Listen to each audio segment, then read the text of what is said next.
Have you ever felt like no matter how hard you work, you're still losing ground? Like you're stuck in a game where the rules keep changing and no one tells you how to win? You solve one problem and two more take its place. You keep pushing forward, but the world keeps pushing back harder. It's not that you're weak. It's that you've been taught to react, not to think strategically. The Stoics knew this well. They understood that raw effort alone doesn't bring victory.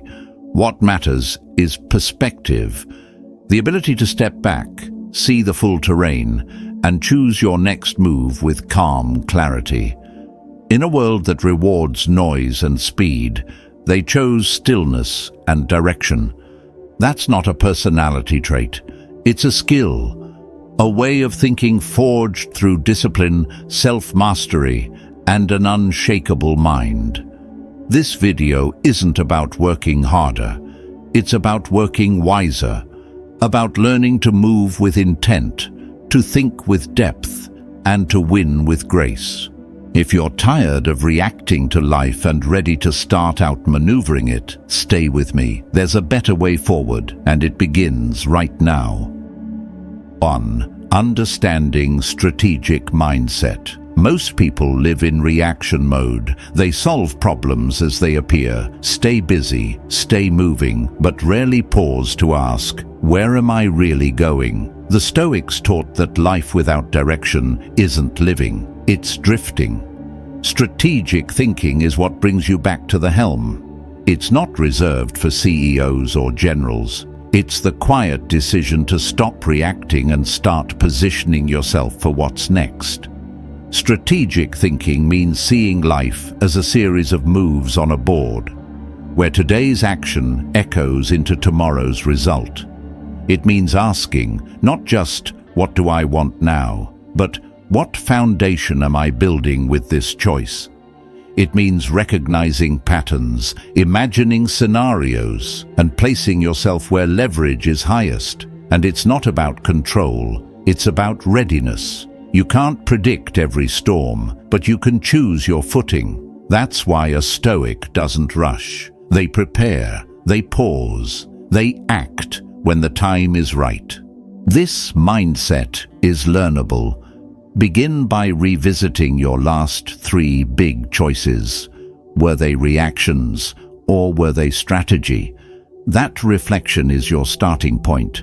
And in the next chapter, we'll build on it by laying down the core principles that keep your mind steady in chaos. 2. Core principles of strategic thinking. Strategic thinking isn't instinctive, it's built. Like a climber who knows that before reaching the summit, they must trust each foothold. The Stoics didn't teach cleverness for its own sake. They taught clarity, patience, and the ability to act with purpose. The principles that shape true strategy aren't theories, they're practices. Once internalized, they become a compass you carry, steadying you when everything around you begins to shift. The first principle is holding long-term vision and short-term execution in harmony. You don't drift into dreams or drown in urgency. You lay each brick with a view of the structure. In business, this means resisting fast profits that erode trust. In life, it's building habits today for the person you'll need to be tomorrow. Next is adaptability. A rigid plan is no plan at all. Like a sailor adjusting sails to shifting winds, you must evolve as terrain changes. Kodak held tight to film. Netflix saw the tide turning and moved. Flexibility isn't weakness, it's survival. The Stoics also taught us to think beyond the immediate. The best decision today may carry hidden costs tomorrow. Train your mind to trace the chain, not just first consequences, but third and fourth. True strategy isn't about control, it's about preparation, about knowing what's in your hands and acting accordingly. Risk management, trend detection, and ruthless prioritization all stem from this. doing less, but doing what matters most. And once these principles are alive in you, strategy becomes second nature. But to test them, sharpen them, and refine them, you need one more tool. That's where we turn next. Critical thinking, the compass of the strategist. 3. Critical thinking for strategy. We like to believe we're rational, but real rationality isn't about how much we think. It's about whether we're willing to question the very thoughts we trust. One of the deepest traps in strategic thinking is this: the smarter you are, the more convincing your flawed logic becomes. You don't just believe your own assumptions, you start defending them with precision. That's why the Stoics treated critical thinking not as a trick to outsmart others, but as a discipline to keep yourself honest. It's not about being clever, it's about being clear. To the Stoic, wisdom begins not with answers, but with questions. A good question isn't soft, it's a blade. It cuts through ego, through noise, through the stories we tell ourselves. Critical thinking is that blade, not for attacking others, but for carving away self-deception. It's the ability to pause your own opinion and examine the situation from all sides, especially the side you want to ignore. History offers a lesson. During World War II, the German military trusted their encryption system, the Enigma machine, without question. But at Bletchley Park, Alan Turing and his team didn't accept what others assumed. They asked, "What if everyone's wrong?" They broke the code. That shift in perspective, not brute force, changed the outcome of the war. In strategy, surface-level logic is seductive. Sales rise after a campaign, so the campaign gets credit. But was it the campaign or a seasonal spike? Critical thinkers don't stop at what looks right. They dig deeper. They test, invert, challenge. A useful practice? Become your own devil's advocate. If you believe in your plan, list 5 honest reasons it might fail. Maybe the market isn't ready. Maybe your product solves the wrong problem. That exercise alone can protect you from costly illusions. You can sharpen this thinking with tools. First, principles, which break issues down to their core.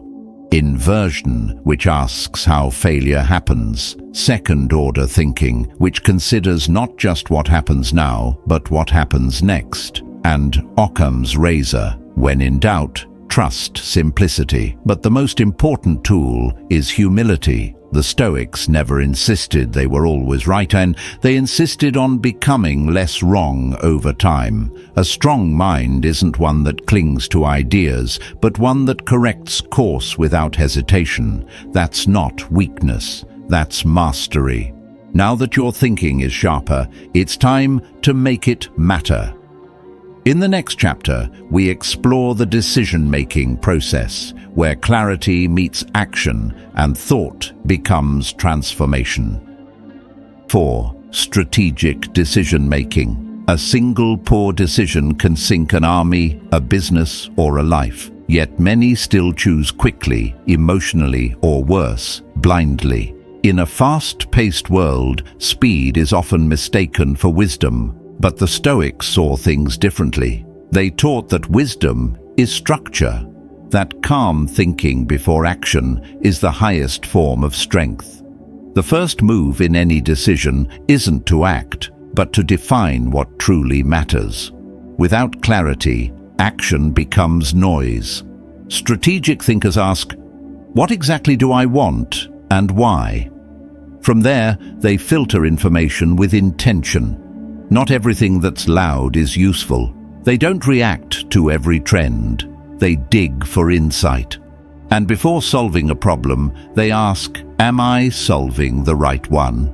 Like Napoleon, who didn't chase every enemy but sought their weakest point. They evaluate options not by instinct, but by method, using decision matrices, weighing outcomes, calculating expected value.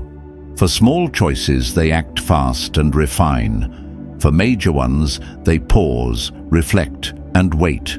And above all, they track decisions, not to be perfect, but to learn. That's what separates deliberate action from impulsive motion. And to take that further, we now step into a new layer.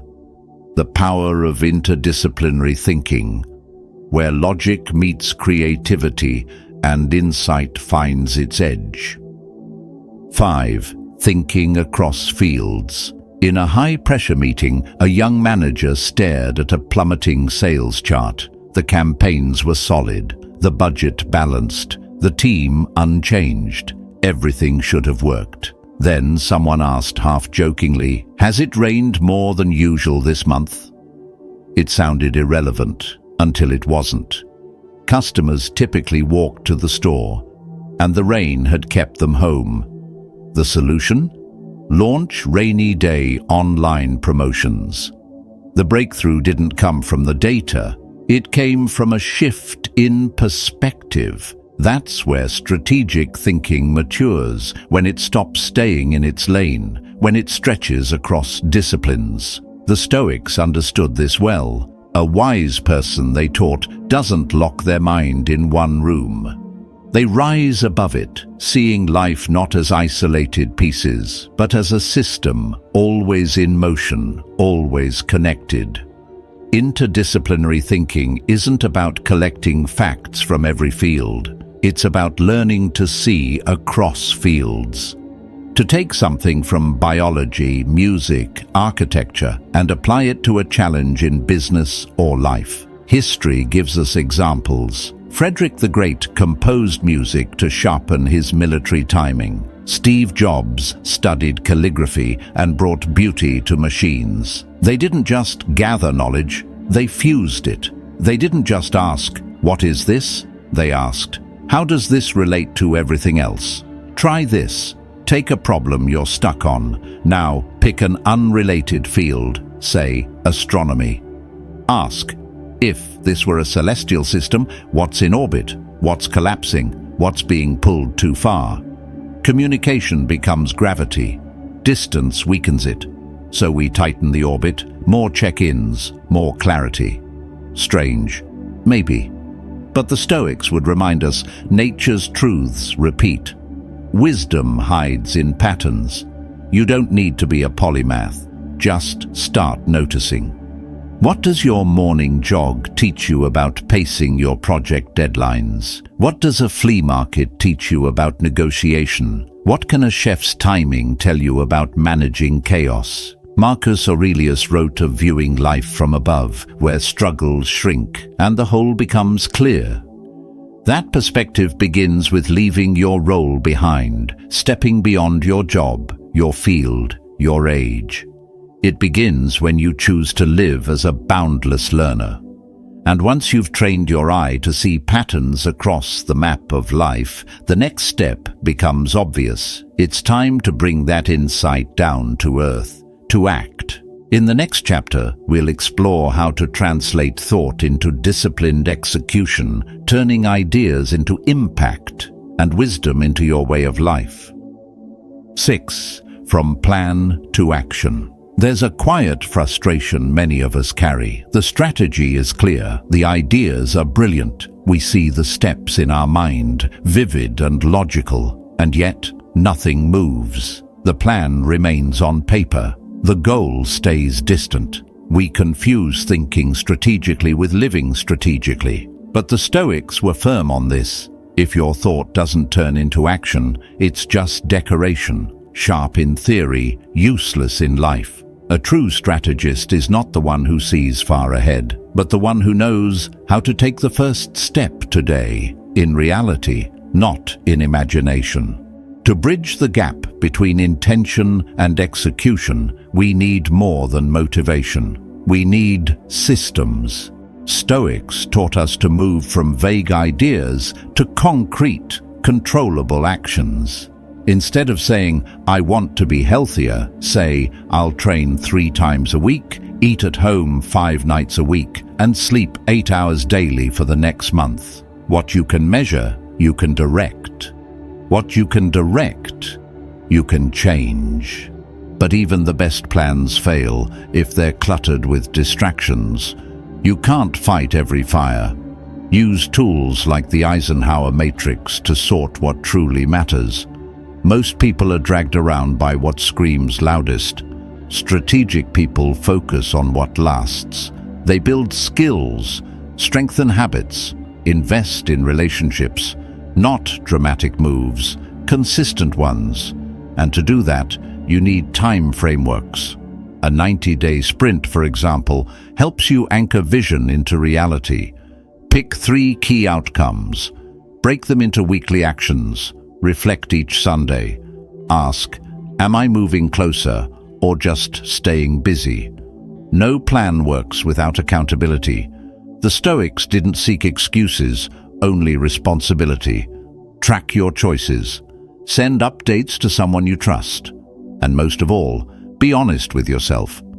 Execution is not about perfection, it's about learning fast. Start with a small version of your idea. Write 1 page. Launch a short trial. Host a mini event. Test and adjust. That's what Stoic strategy looks like. Strength through simplicity. And remember, progress isn't driven by effort alone, it's driven by momentum. One small win renews your belief. One visible result sparks the next. The mind gets tired, but momentum, that carries you forward. Now, as your ideas begin to take shape in action, the next test arises. What happens when the world shifts beneath your feet? In the next chapter, we explore how to adapt, not by abandoning purpose, but by learning to bend, adjust, and evolve with wisdom. 7. Adapt and thrive. Sometimes life feels stable until it isn't. The market crashes, someone breaks your trust, or a perfect plan unravels overnight. In those moments, what matters most isn't how strong you are, it's how flexible. The Stoics knew this long before modern psychology caught up.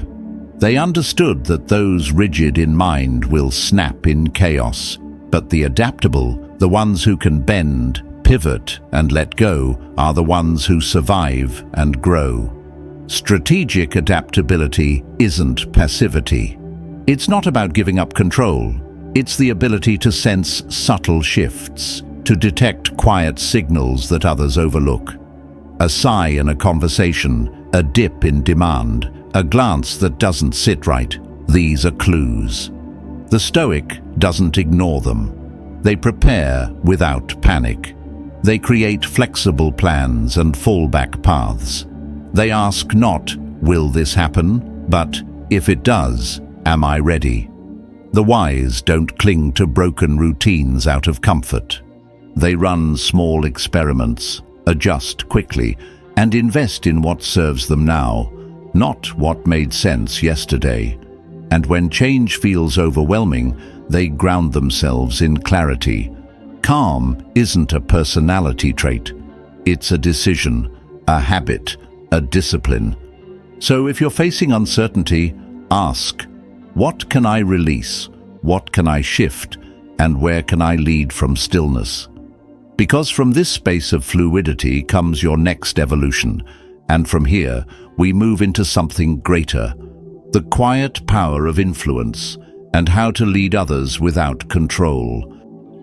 8. Influence and leadership. Sometimes one sentence, one pause, or even one silent look can change the course of events. Influence isn't about status. It's not about having a title or commanding authority. True influence, the kind that lasts, begins from within. In Stoic thinking, leadership is not the art of controlling others. It's the discipline of mastering yourself so completely that your presence alone brings clarity, stability, and trust. When you are calm in crisis, consistent in pressure, and principled when it would be easier not to be, people naturally lean in. You don't push them. They follow because they trust. Real influence rests on 3 timeless pillars: competence, consistency, and empathy. Without skill, no one believes in your vision. Without consistency, no one knows what to expect from you. And without empathy, no one feels connected to your cause. When these three align, you don't need to shout to be heard. You don't need to force agreement. Influence becomes your shadow. It follows you wherever you go. Strategic influence is not manipulation. It's alignment. You help others see themselves in a larger purpose. And when you speak, they listen, not because you're loud, but because your life already speaks for you. That's what Stoics understood. Influence begins with character, not charisma. It deepens through emotional intelligence, the ability to recognize your own reactions and feel the quiet signals in others. A general doesn't lead with dominance. He walks through the night with his soldiers, sharing their hardship. A leader reframes a crisis not as defeat, but as opportunity. Same event, different meaning, and from that, a different future. You don't need tricks. You need presence. Strategic silence, for example, is a subtle tool. A pause can hold more power than a speech. It allows your words to breathe, your listeners to reflect, and it shows you are grounded, unhurried by pressure, unmoved by noise. This kind of influence isn't built overnight, but with time, it becomes part of who you are. So if you want to lead, don't start by commanding. Start by observing. Learn to see what others miss. Then speak only when your words carry the weight of intention and truth. In the next chapter, we'll need that same strength, because no matter how well you lead, life will test you. That's where resilience comes in.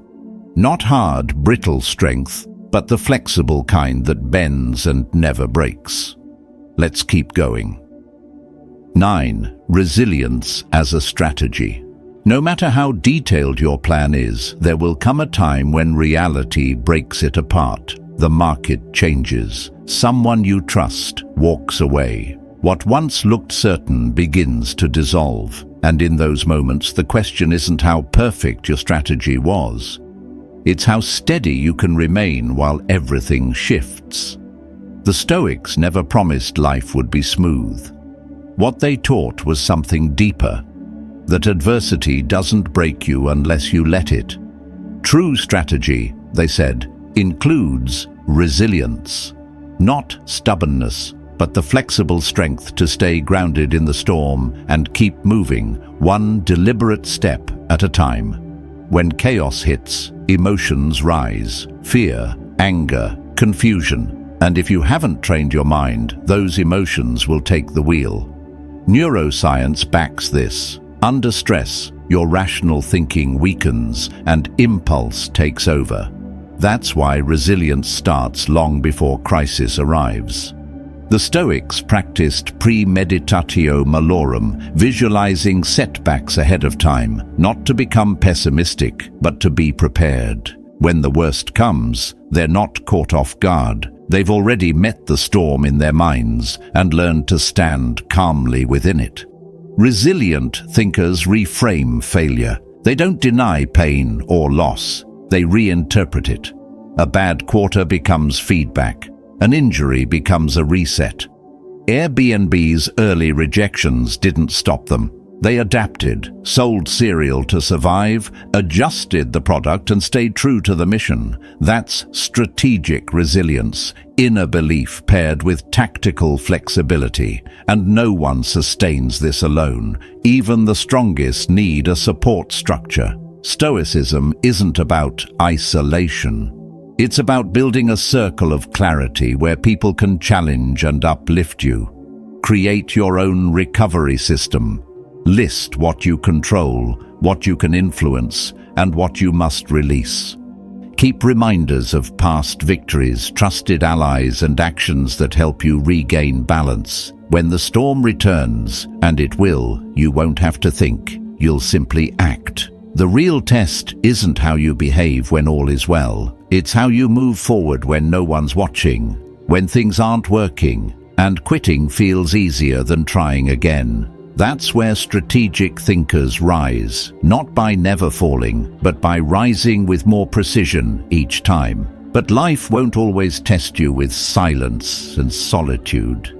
Sometimes the challenge stands across the table, a person with power, conflict, and competing interest. That's where we go next, into the art of strategic negotiation. Not to win every argument, but to guide outcomes with clarity, calm, and alignment.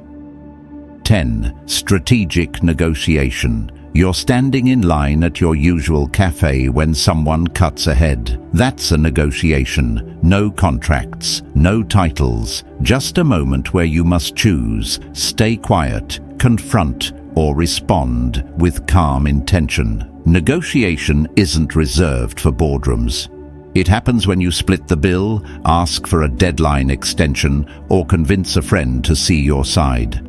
The difference lies in whether you react or respond, whether you seek to win the moment or preserve your inner balance. The Stoic approach to negotiation isn't about control, it's about clarity. It begins not with your voice, but with your state of mind.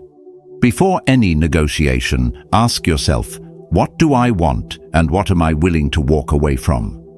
Without that anchor, you're vulnerable to pressure, ego, or fear. With it, you become steady.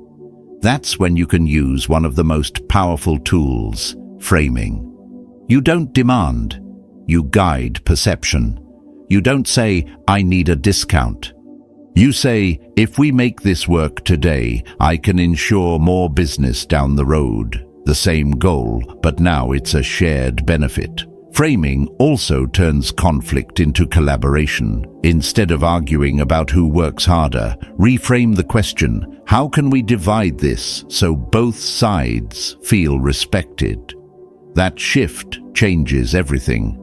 But to frame well, you must understand not only what matters to you, but what the other person fears losing. That's your BATNA, your best alternative to a negotiated agreement. Not a weapon, but a quiet confidence that keeps you from overreaching or folding under pressure. And silence, when used with discipline, is a Stoic's secret weapon. Letting someone speak into a pause often reveals more than pressing them would. Calm silence can hold more strength than any clever argument. Influence often flows from presence, not persuasion. To make this real, try the SPARK model. Silence to listen. Preparation to clarify your lines. Anchoring the tone or offer. Respect above the need to win, kindness that seeks mutual gain. It's not manipulation, it's integrity expressed through strategy. Negotiation, done well, isn't about outsmarting, it's about aligning. It's about choosing your words with care and showing up with calm. And when this becomes part of who you are, every conversation turns into a space for clarity, growth, and real connection. Next, we move to an even higher plane of thinking, not reacting to storms, but reading the skies early, preparing before the challenge arrives, and positioning with quiet foresight. That is the mindset of anticipation. 11. Think ahead. We've all known someone who always seems prepared, not because they're lucky, but because they see the turn before it comes. While most of us react to life's surprises, they've already run the scenario, made adjustments, and positioned themselves with quiet confidence. It's not magic. It's not guesswork. It's anticipation, the overlooked art of strategic foresight. The Stoics didn't aim to predict the future, but they practiced readiness. Build your shelter before the storm, they taught. Not because they feared the storm, but because they understood it was inevitable. To anticipate is not to panic. It is to imagine the worst, calmly, methodically, so that you can respond without collapse. This practice, now echoed in modern psychology as negative visualization, is a core Stoic habit. Before a speech, don't just rehearse your lines. Ask, what if the microphone fails? What if the audience doesn't respond? What if I forget a key point? In doing this, the chaos becomes familiar. And when the unexpected happens, you don't freeze, you move. You've already lived it. Consider the single mother who set aside a modest fund, not for plans, but for unpredictability. When she lost her job, she didn't unravel, she adapted, because preparation gave her space to think clearly while others might drown in fear. That's what anticipation offers. Not control over events, but control over yourself within them. To build this mindset, train 3 habits: observe, simulate, prepare. Observation means noticing signs without bias. Simulation means rehearsing disruptions in your mind. Preparation means turning foresight into action, small adjustments, quiet safeguards, deliberate steps. It's not paranoia, it's clarity. From military failures like the Yom Kippur surprise to Amazon's relentless self-disruption, history rewards those who prepare when no one else sees the need. Start simple. Each week, identify 3 possible disruptions to your plans. Write them down. Then, draft how you'll respond. That's your resilience blueprint. Over time, you'll notice something powerful. The more you prepare, the less you panic. And the more you anticipate, the more control you reclaim, not by racing ahead, but by waiting with intention. Because sometimes the wisest move isn't to act quickly, it's to wait with patience. And that's where we're going next, into the silent strength of strategic patience, your final edge in a restless world. 12. Wait to win. Some victories are won through speed. Others only reveal themselves to those willing to wait, not passively, but with intention. We live in an era where everything feels urgent. People want quick wins, quick approval, quick change. But the Stoics teach that true strength isn't measured by how fast you move. It's shown by how calmly you can hold your position when nothing seems to be happening. Strategic patience isn't laziness. It's power under control. It's the deliberate act of holding the line until the moment is right. This kind of patience isn't passive, like waiting for a train. It's active. It's choosing not to move yet, because moving now would be the wrong move. Modern psychology calls this delay discounting, the tendency to grab what's easy now rather than hold out for something better. But those who master the long game, the writer refining their craft, the athlete training through monotony, are the ones who eventually break through. Not because they rushed, but because they endured. Look at history. Hannibal's journey over the Alps wasn't fast. It was calculated. He waited, climbed, positioned, and then struck Rome where they were unguarded. Or consider Microsoft under Satya Nadella. He didn't chase hype. He invested in core strengths, quietly, patiently, and years later, the company returned stronger than ever. To use time strategically, learn to separate action from reaction. When you feel the pull to do something, anything, pause. Ask yourself, am I acting to build something or reacting to avoid discomfort? One simple tool is the strategic timeline. Divide your goal into 3 stages: prepare, build, breakthrough. Keep it visible. If you're in the early stages, accept that results won't come today. That's not failure. That's foundation. Another lens is the time-impact ratio. Will this choice matter tomorrow, next month, a year from now? If it only matters now, be cautious. If it shapes the long arc of your life, give it time. That's what Stoic patience is, the strength to let the fruit ripen before you pick it. True patience isn't waiting for luck. It's waiting with purpose, and it's what gives you space for your next evolution. Because once you've mastered time, something else awakens, your ability to reinvent, not out of fear, but from vision, and that's what comes next, the quiet art of strategic reinvention. 13. Create to solve. The world isn't short on intelligence. What it lacks is the courage to think differently. In a culture obsessed with techniques, tools, and fast answers, we often forget the greatest breakthroughs don't come from knowing more, but from seeing differently. Strategic thinking isn't just analysis. It's a shift in perception. And the most powerful form of strategy is reinvention, the ability to approach an old problem with a new set of eyes. That's what separates the rigid from the resilient, the stuck from the adaptive.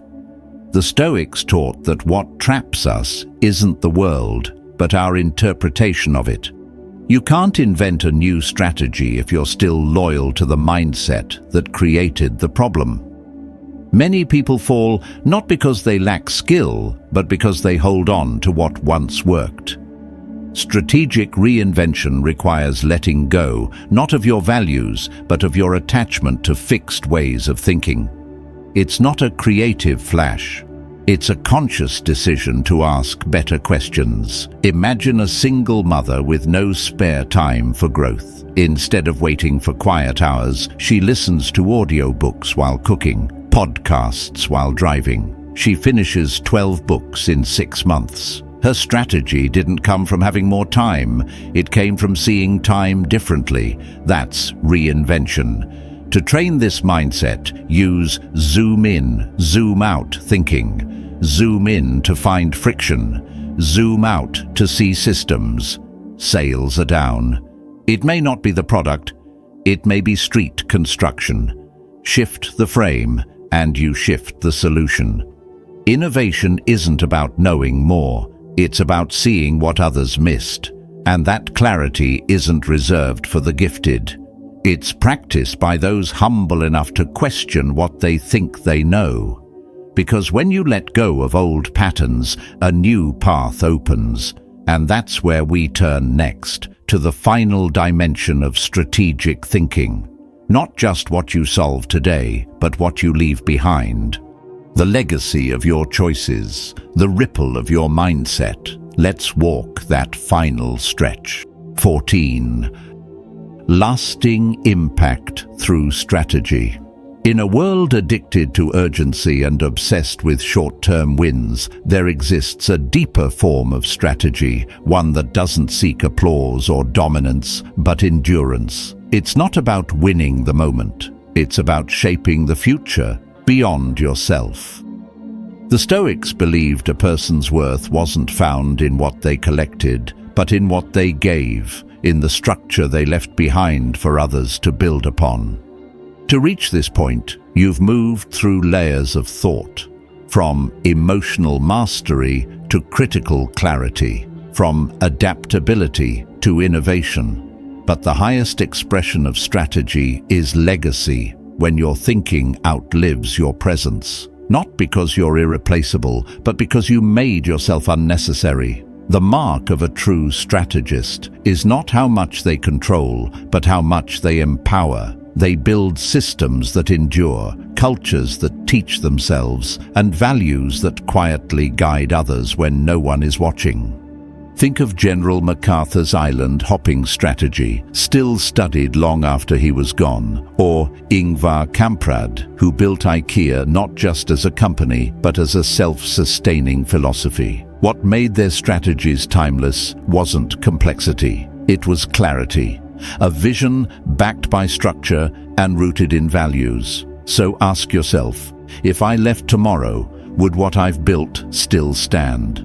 Would it teach, guide, and grow without me? That's the question of legacy. And the answer isn't found in grand gestures, but in daily actions. One process documented, One lesson passed on, one moment of humility where you step back and let someone else rise. Because the highest form of strategy is not mastery over others. It's the quiet discipline of helping them rise higher than you ever could alone. And that is where the journey of true strategy ends, and a greater one begins.